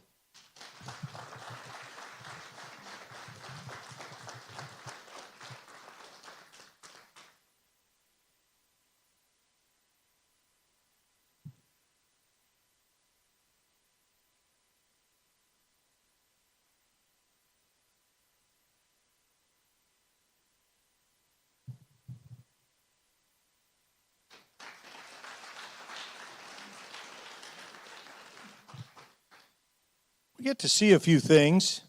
Our final coach nominee was also nominated last year. He's a graduate of Carl Albert. Took over a few years ago, coming from the head coach position at Del City. He's the first alum to win a state championship for Carl Albert last year and now has back-to-back state championships in 5A. Would you please welcome to the stage Mike Dunn of Carl Albert.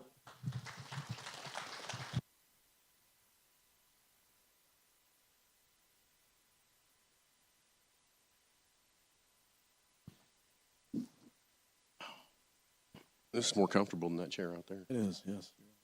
As we sat here last year and after a state championship last year, and then, every team has its own character, if you will. And so you knew what you had the previous year. Then this year, we come in, a few different players, great skill positions, a good offensive line. When did you recognize the character of this team and know that it was special? Really pretty quick. We got to work after the 22 season. I think we took a week off, and then we started maxing out. So we didn't waste much time, and those kids never blinked an eye. I mean, it was what they wanted to do. You could tell they were a group that they didn't want to take time off. They were ready to get back going, And I would say that this group, they showed consistency from the very beginning of off season, and then just rode with that all the way throughout the season. And so, we have a saying or a theme that we try to stick to every year, and last year it was leave no doubt, because we knew that we had a really good group coming back, and we knew that we would have a target on our back, and this group, they just embraced it, and I think I tell people all the time, I think the best characteristic that maybe somebody can describe you as, one of them is consistency. And this team, the kids, the group, the coaches, just the entire group, the entire village at Carl Albert, it's just consistent. And we talked about leaving no doubt. That was our theme. And so these guys did that. They left no doubt. Every single day, it didn't matter. That wasn't a leave no doubt in other people's minds. It wasn't about that at all. It never is. But it was about within themselves. Leave no doubt every single day with how you approach your life, with how you approach your day, your school day, whatever it is that you want to be great in. Leave no doubt with everything you do. And so this group, they really exemplified that throughout the off season, throughout the year. One of the things that we talk about, and it is a family, it's the Titan family, and there's a lot of pressure. Having been a head coach there's a lot of pressure to have a championship. And you said something earlier in regard to, we don't talk about championships. We don't talk about winning district champ. We talk about winning the next game. And so I was looking in your resume, basically, and one of the things that stuck out to me was your mom and dad. Your mom and dad are literally at every game. And they sit down there and they take care of the kids, and it is an absolute family environment. You've been able to extend that onto every team that you've had over the past 3 years. And how important, personally, is your family and the family that you grow around you? Yeah, so, my family, that was one of the best parts about moving back to Oklahoma. Something that I used to think about, talk with Coach Jones a lot, was I looked forward to, I was a young assistant in Oklahoma before I left and went to Texas, and just getting to see your parents after the game, getting to see your family, that's special. That's one of the best parts about being back in Oklahoma is having somebody, we would finish games down in Texas, and you walk off the field and you just go into the coach's office. There wasn't a whole lot of talk with people that you really knew and truly knew you. And so coming back, and I've been back 7 years now, and my mom and dad, they've never missed a game. Doesn't matter where it's at, doesn't matter what the temperature's like, they're going to be there, and they're all in. And they were Carl Albert people. My dad was a principal at Carl Albert, and so he's invested, and they got to watch me and my brother play there, and so they're way invested into Carl Albert. And I think it spills over. It is a family atmosphere above everything else at Carl Albert. It's the school building, it's the administration, coaches, players. It just seems like all programs really pull for each other. You can see that when teams get there and they're playing in a state championship or competing. You see kids that come out and support. You see kids that want the best for everybody, and they celebrate it. They celebrate each other's successes.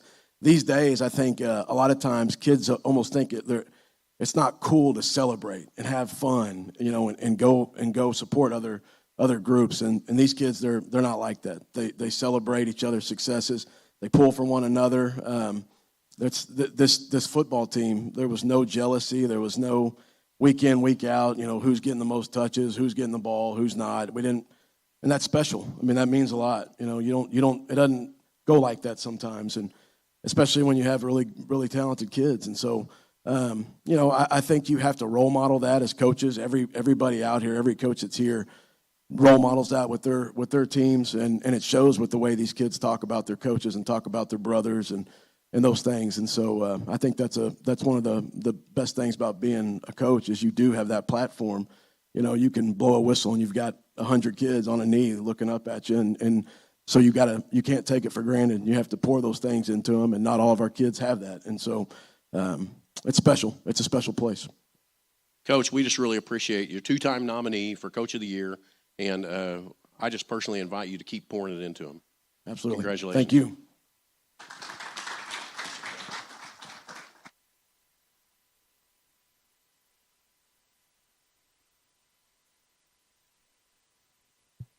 Well, our final interview and our final nominee for OSN Player of the Year hails from Elgin. He's committed to continue his football career at Oklahoma Baptist University with 1,940 yards rushing, 19 touchdowns, including 1 for 99, which you saw on the highlight reel, 304 yards receiving with 6 touchdowns, and the new school rushing yard record holder from the Elgin Owls. Let's watch the highlight reel from Mr. Matt Lund.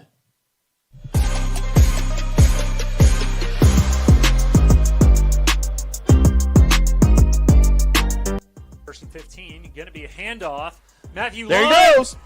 Off to the races. You're not going to catch Mr. Lund. How do you do? That is an Elgin Owl touchdown. And that zone blocking is going to go to the left, as is Matthew Lund. He's to the 50. He's there to the 45, to the 40, to the 30, to the 20. You're not going to catch him. Red Lightning touchdown. Woo! Up the right side of the field, catches the edge, and he is There gone. goes Mr. Lund. Pretty efficient again tonight. It's going to be a handoff.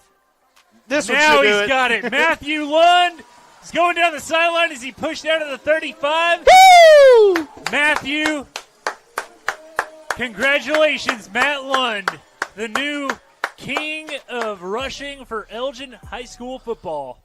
And they're going to throw it out to Matt Lund. Matt Lund going to catch it. He's going to go to the 35, to 30. Wiping out that penalty yardage and more. He's going to go in for a touchdown. Woo! Matt Lund, and he is going to run right up the gut. Oh, there he goes! Out. Matthew Lund. Go, Matt! He's going to run. He's going to be Go, about Matt! 50. He's going to have to beat Black Wolf. Go! Is he Go! going to? Go! He's Go! going to. Woo! 99 yards. Handoff. Lund, he's got room. He's got nothing but green in front of him. Can he juke Austin? He does juke Adam Austin. He's going to cut to the middle.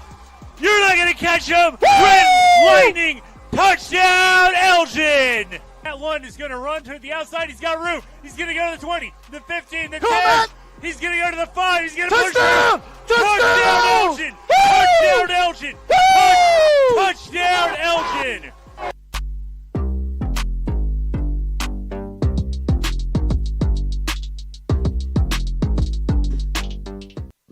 All right, make sure that these things are working. As you can see, we get a little bit excited watching Matt run the football, and why not? The stats kind of speak for themselves. Over 5,100 career rushing yards, 50 career rushing touchdowns, and like Eric said, 1938 rushing yards this year, all school records. Matt, when you think about when your career started, when you were a freshman, as Coach said, you guys go 0-8. What kind of contributed to kind of the continued progression, not just of you, but of this program kind of going forward from then? I think the seniors that we had when I came in were a big part of it, for sure. They had gone through a lot before we got there. It wasn't too great. So they had a lot of good things that they could tell us and, say to us to keep us moving forward.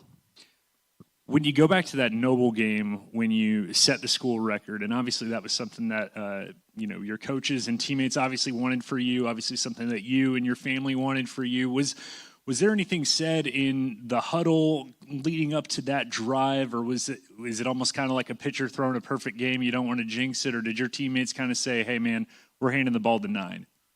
Oh, no, there was nothing like that. I didn't even know I had gotten it at that point. They just called the timeout. Wow. Now, outside of breaking the record, do you have kind of a favorite memory or moment from your senior year? You know, it was a tough ending, you know, with that Claremore game, but that was a really fun game for me. It meant a lot to just be able to go out there and do that with them. Even though we lost, you know, it's something that I'll look back on and, you know, remember forever. Now, I think back to one of the first times that I got to interview Matt when I was a newspaper reporter, and he told me, hey, we have the best offensive line in the county. And that was after a certain newspaper reporter had written about an arch rival's offensive line. I don't remember who that reporter was. But when you think about playing with your offensive line and kind of the group that you grew up with, and guys, you're getting to play college ball with one of them, Keith Ferguson. I know you guys have been close for a long time. What has that relationship between you and your offensive line really meant to you on and off the field? It's meant the world to me for sure. You know, guys like Jace, guys like Shay, that I got to grow up with. It was awesome for me being able to do all that stuff on the field with them and have a successful season. It meant a lot. And then finally, you know, they say it takes a village, you know, to raise somebody. I know that you're very close with your family. We got the Lund family right here with Chalmer, and talk about kind of the influence that they have had on you. I know that you know, when I've spoken with your family, how proud they are of you. Kind of talk about what kind of impact all your siblings and your parents have had on you. They've had a huge impact on me. You know, my dad has pushed me really hard. Really hard, yeah. And they've just had endless support for me. I treat these guys like my family, too, these coaches. Their word means just as much as my dad's does, so it means a lot. And when you kind of think about where you want your career to go in the next few years there at Oklahoma Baptist, what do you kind of hope to accomplish going forward? As much as I can, honestly. I just want to push myself to be the best that I can be. Well, Matt, the past 4 years have been a lot of fun watching you play football. Matthew Lund, the all-time leading rusher for Elgin football. Thank you.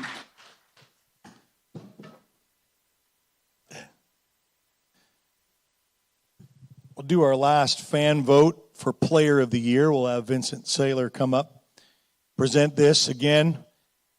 Can't thank you enough for when we say vote and go and exercise that, so we can kind of get a feel for what you as a fan base, and you know, you can get family and friends to rally around. So it is special to be voted on by your peers and the fans that watch you. Our fan vote Player of the Year, presenting Vincent Saylor. Thanks, Eric.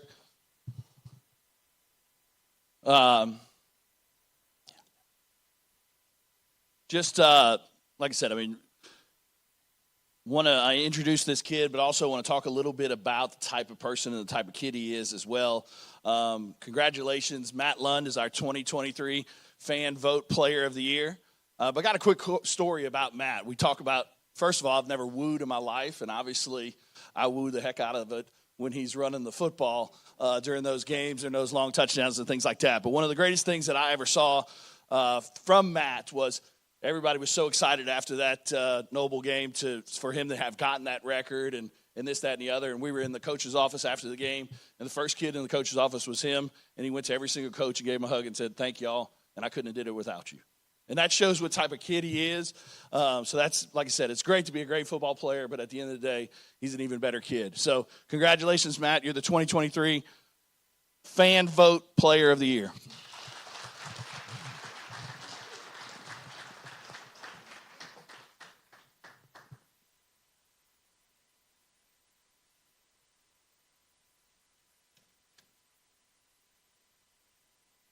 It's now the moment that we've been waiting for an evening, and again, I want to appreciate you coming out on a Monday night, spend with us, to have a little bit of a meal and fellowship together. I certainly appreciate that, and it means a lot to me. If I could have our selections for our Newcomer of the Year, please come up here on the podium, please. We'll acknowledge you with some medals, and then we'll announce our winner.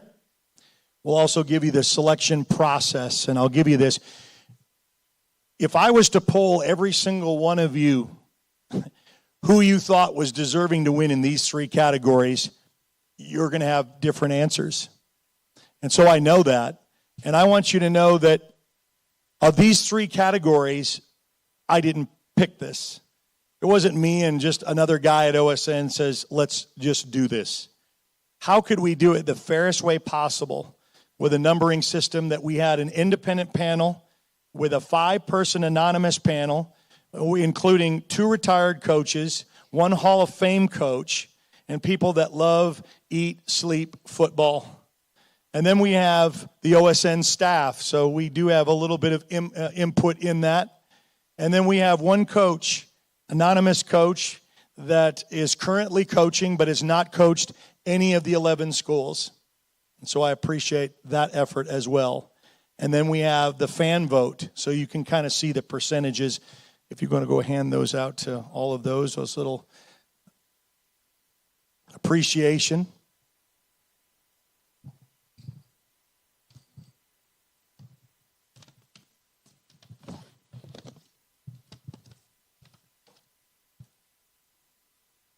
So our OSN Newcomer of the Year for 2023, Kevin Sperry from Carl Albert.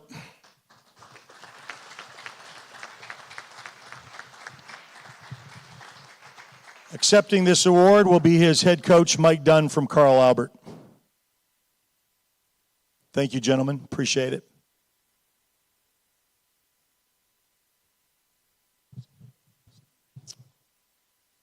Well, I wish Kevin was here so you guys could get to meet him and get to meet the person that he is.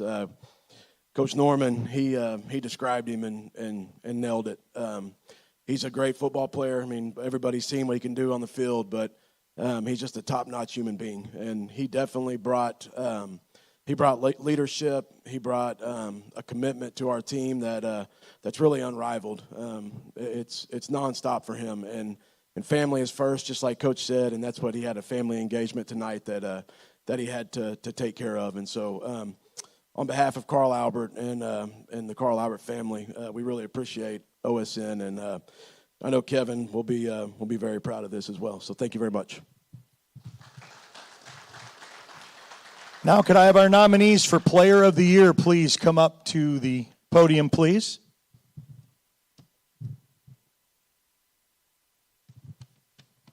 Again, when you see their highlights, you see their stats, take the program home with you. There was a souvenir of this night. As we mentioned, Xavier Robinson already enrolled to the University of Oklahoma after graduating in December. So he is not up at the podium. So our OSN Player of the Year for 2023, LaDainian Fields of Dell City. You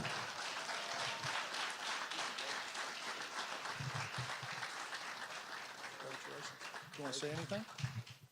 I want to say thank you to my parents. Thank you to all of my Dell City coaches, all my Little League coaches, and all my trainers that helped me get to where I am today. I wouldn't be out here without y'all, and thank God. LaDainian Fields. Thank you. Thank you, gentlemen. Now, if I could have after this picture. Thank you, Kason. Our Coach of the Year nominees, please come to the podium. This is a special group for me. They have a good relationship with our organization. Anytime that I reach out to them, anytime that I need something, I really appreciate their efforts. And I am so glad, based on the selection committee, that this was not a one-voice choice.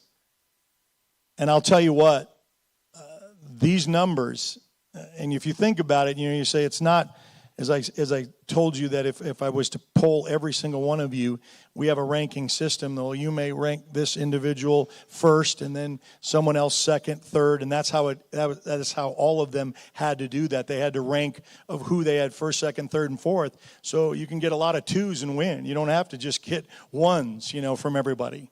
So it is a special group. All 4 of these. Let's give them a round of applause one more time.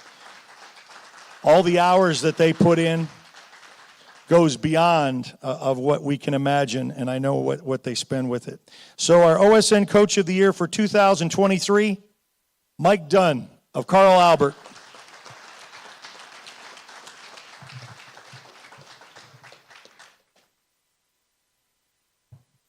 One more time, Coach. Yeah, thank you.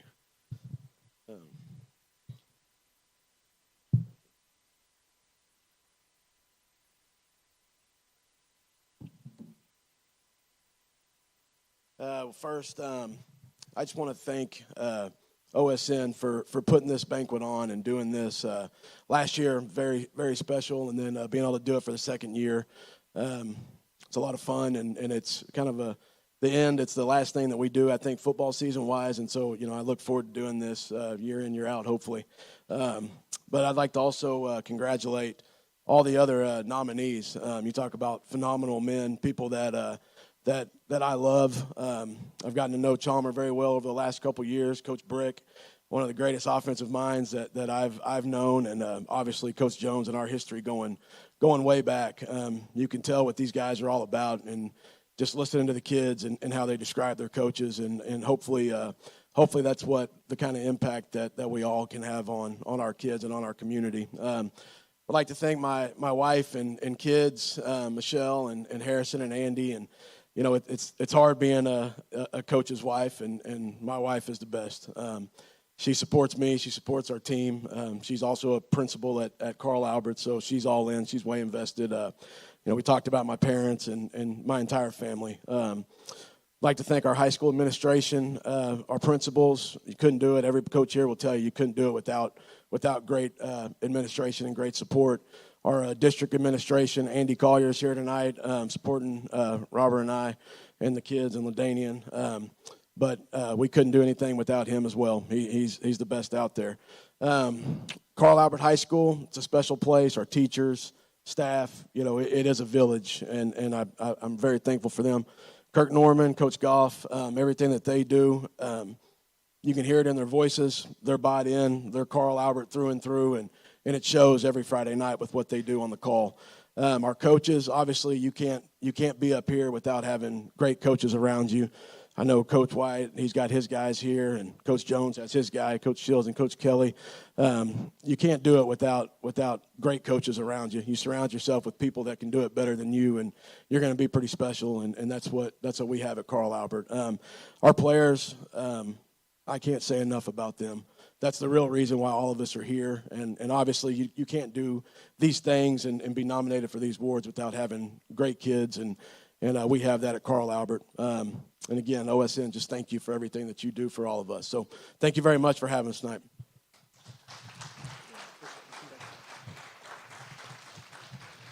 Well, what a night.